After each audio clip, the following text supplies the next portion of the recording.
الحمد لله وحده من لا نبي بعد اما بعد فاعوذ بالله من الشیطان الرجیم بسم اللہ الرحمن الرحیم واذکروا اللہ فی ایام معدودات۔ میرے معزز دوستوں اور حاضرین اعظام، اس وقت ذی قعدہ کا مہینہ چل رہا ہے اور اس کے بعد ذوالحجہ کا مہینہ ہے،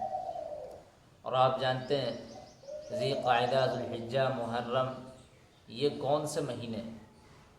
قرآن خود ان کی فضیلت کا گواہ ہے۔ قرآن خود ان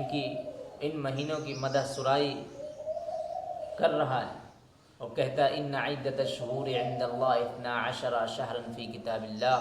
یوم خلق السماوات والارض منها 4 حرم،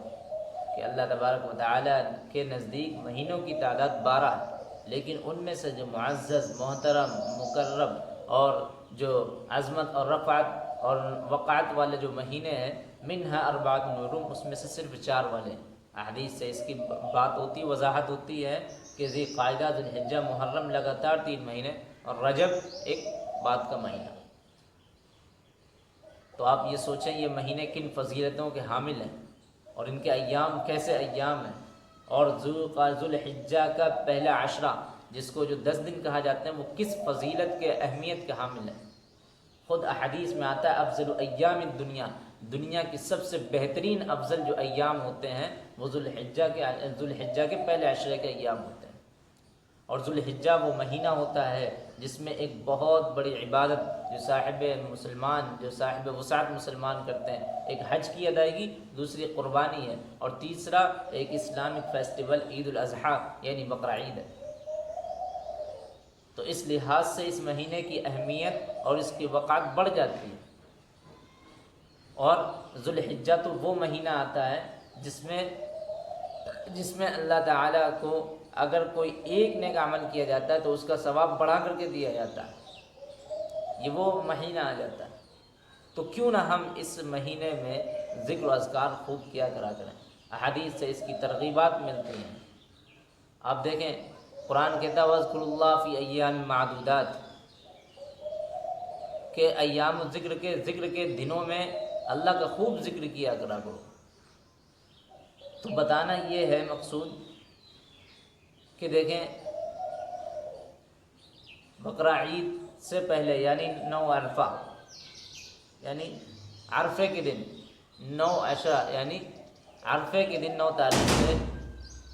تکبیر تشریق کی شروعات ہوتی ہے۔ تو ہر سال بعض دفعہ لوگ بھول جاتے ہیں کہ تکبیر تشریق کب پڑھیں اور تکبیر تشریق پڑھنے کا وقت کیا ہے، اور کیا تکبیر تشریق جو ہے خاص نمازوں کے بعد پڑھنی ہے۔ تو میرے عزیز ساتھیوں یاد رکھو کہ تکبیر تشریق جو ہے وہ آپ جو ہے 9 ذوالحجہ کی فجر کی نماز سے لے کر کے 13 ذوالحجہ کی عصر کی نماز تک آپ کو تکبیر تشریق ہر فرض نماز کے بعد پڑھنی ہے، اور بلند آواز سے پڑھنی ہے، اور چیخ کر چلا کر نہیں پڑھنی ہے بلکہ بلند آواز سے پڑھنی ہے، اور عورتیں آہستہ آواز سے پڑھیں۔ یہ تکبیر تشریق خالی نماز میں نہیں پڑھنی ہے بلکہ صحابہ اکرام کے معمولات اگر دیکھیں اور بزرگان دین کے معمولات دیکھیں تو پتہ چلتا ہے کہ یہ تکبیر تشریق ہر وقت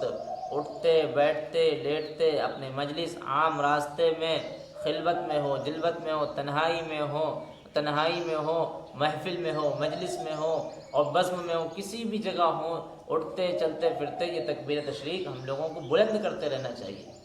اللہ اکبر، اللہ اکبر، لا الہ الا اللہ، اللہ اکبر، اللہ اکبر، وللہ الحمد۔ صحابہ کے بارے میں آتا ہے کہ وہ تکبیر تشریق یعنی جب یہ ایام آتے تھے تو ان ایام میں وہ تکبیر تشریق پڑھنے کے لیے بازاروں میں نکل جایا کرتے تھے۔ بازاروں میں صرف اس وجہ سے نکلتے تھے تاکہ ہماری طرف یعنی ہم جو تکبیر تشریق بلند کریں اس کو دیکھ کر کے لوگ ہماری طرف متوجہ ہوں اور وہ بھی تکبیر تشریق پڑھیں۔ تو ہمیں چاہیے کہ یہی وجہ ہے کہ ایام تشریق میں صحابہ کرام رضی اللہ عنہم اگرچہ ہمہ وقت تکبیر کہنے کا اہتمام فرماتے ہیں، لیکن چونکہ رسول اللہ صلی اللہ علیہ وسلم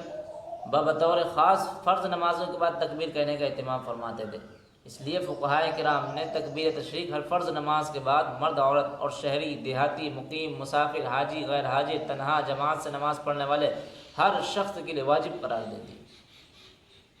سلام کے فوراً بعد اگر تکبیر نہ کہی اور نماز کے خلاف کوئی کام نہیں کیا تو یاد آنے پر تکبیر کہہ دینی چاہیے، اور اگر نماز کے خلاف کوئی کام کر لیا، جیسے کسی سے بات کر لی، تو تکبیر کا وقت بھی ختم ہو گیا۔ تو یاد رکھو میرے عزیز ساتھیوں، ہمیں زیادہ سے زیادہ ان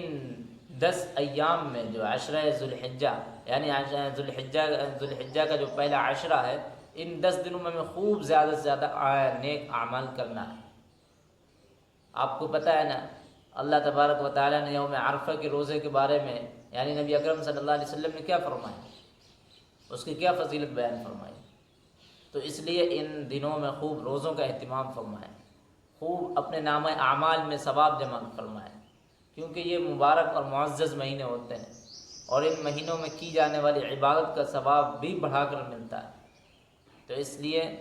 ہم جو ہے کم سے کم اگر ان دنوں میں عبادت نہ ہو سکے ہم سے کم اگر جو ہے ہم سے عبادت کی ادائیگی نہیں ہو سک رہی ہے، تو کم از کم ہم اپنی زبان سے گناہ کا تو ارتکاب نہ کریں، ہم گناہ کو تو طلاق دے دیں، ہم گناہ کو تو ترک کر دیں، ہم ظلم سے، معصیت سے تو بچے رہیں ان 10 دنوں میں۔ تو اللہ تبارک و تعالی ہم تمام لوگوں کو زیادہ سے زیادہ ان دنوں میں تکبیر تشریق پڑھنے کی توفیق عطا فرمائے، زیادہ سے زیادہ اللہ کی عبادت کرنے کی توفیق عطا فرمائے، اس کی تقدیس، اس کی تحلیل، اس کی تسبیح بیان کرنے کی توفیق عطا فرمائے۔ اللہ تبارک و تعالی ہم تمام لوگوں کو کہنے سننے سے زیادہ عمل کرنے کی توفیق عطا فرمائے۔